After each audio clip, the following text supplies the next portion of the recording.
வணக்க நண்பர்களே, சவாலில் கிட்டத்தட்ட பாதி நாள் முடிந்தது.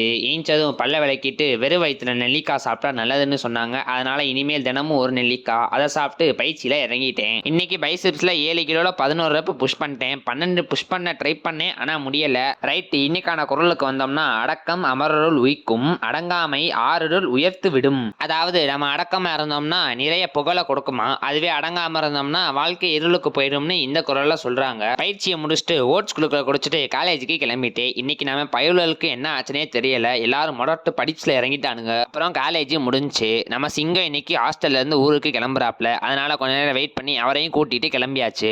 காலேஜ்ல இருந்து கிளம்ப ரொம்ப லேட் ஆனதுனால எல்லாருக்கும் பசிக்க ஆரம்பிச்சிருச்சு. அதனால காலேஜ் ஆப்போசிட்ல இருக்க பேக்கரியில அட்டியை போட்டோம். எல்லாத்துக்கும் சூடா 2 பஜ்ஜி, ஒரு டீ. நமக்கு மட்டும் டீல இனிப்பு கட்டு. இதெல்லாம் வாங்கி கொடுத்தது நம்ம சிங்கம் தான். நேர்ல உமா கொடுத்தா தப்பாயிரும். அதனால வீடியோ மூலமா ஒரு பறக்கும் உமா. இன்னைக்கு நாள் இறுதி நண்பர்களோட நல்ல ஜாலியா போச்சு. வீட்டுக்கு வரப்போ ரொம்ப இருட்டாயிருச்சு. வழக்கமா வர வழிதான், ஆனா இன்னைக்கு ரொம்ப லேட் ஆனதுனால இருட்டாயிருச்சு. நல்ல வேலை பேய் நண்பர்கள்லாம் ஆஃப்லைன் போனதுனால நல்லபடியா வீட்டுக்கு வந்துட்டு கொஞ்ச நேரம் ரெஸ்ட்டை போட்டுட்டு பயிற்சியில இறங்கிட்டேன். இன்னைக்கு பயிற்சிக்கு வந்ததே 9 மணிக்கு, முடிக்க 10:30 ஆயிடுச்சு. அப்புறம் சாப்பிட்டு மீன் எண்ணெயை போட்டு மட்டை ஆயிட்டேன் நண்பர்களே. டாட்டா.